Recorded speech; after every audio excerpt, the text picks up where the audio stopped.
Okay, so now let's move on to the next question. Question 2.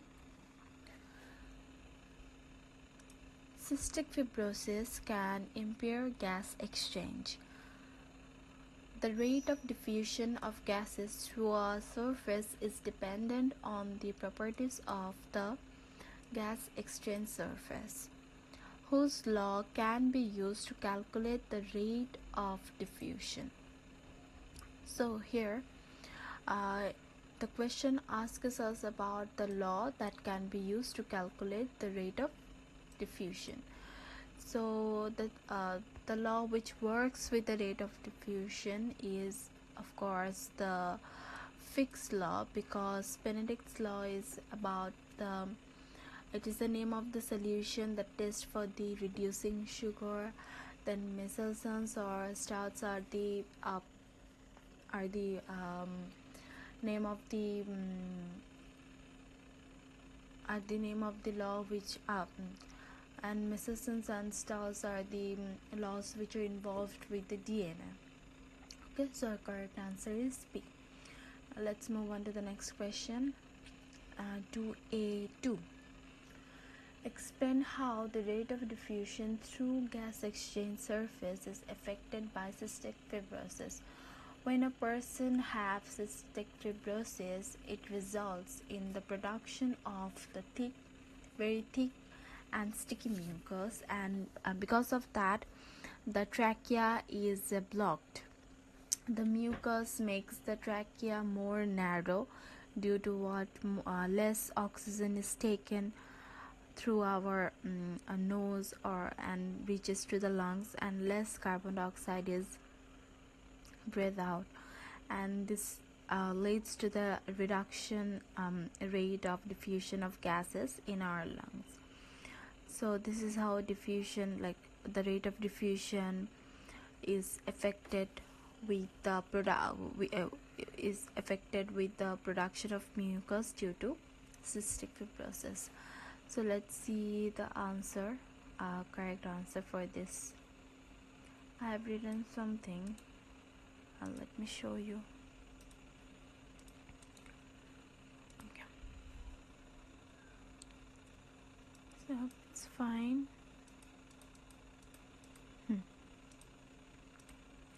Okay, it's fine.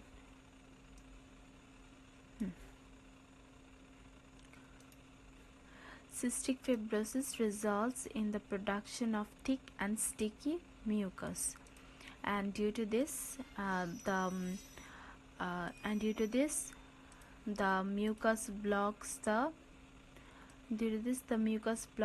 or narrows the airways, such as the bronchi or the bronchioles, the trachea, we can say.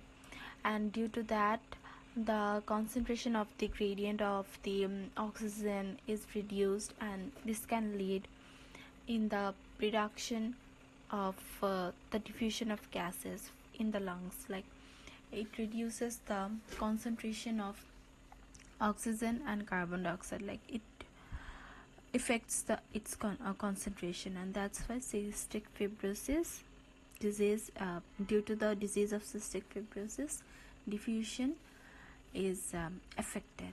Okay, so now let's move on to the next question.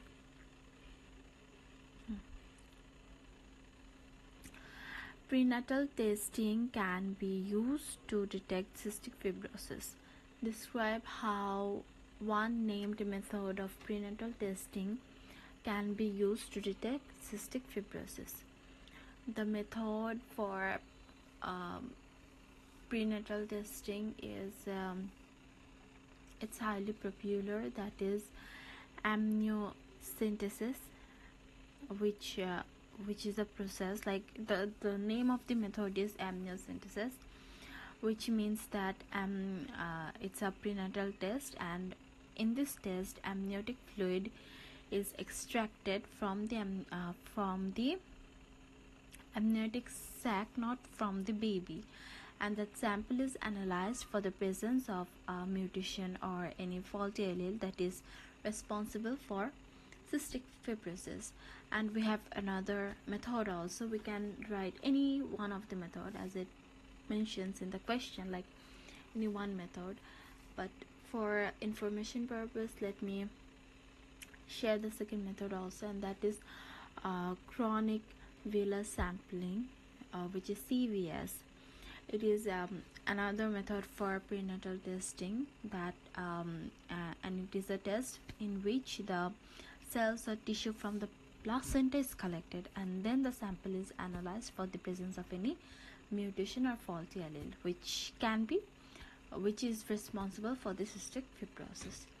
Okay, so now let's see the answer.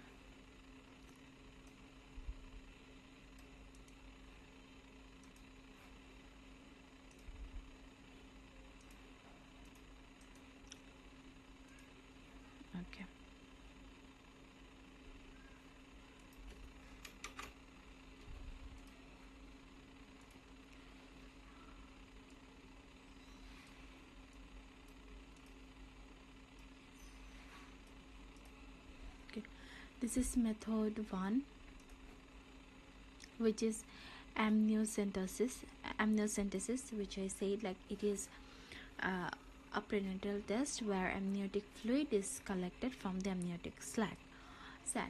Okay, and then the sample is analyzed for the presence of a mutation or faulty allele which is responsible for cystic fibrosis. And the second method is chronic villus sampling, in where the cells or tissue from the placenta is collected, and then it is analyzed for the presence of any mutation or faulty allele which is responsible for cystic fibrosis. Okay, so I think this is the end of question 2. See you in the next question. Okay, love this.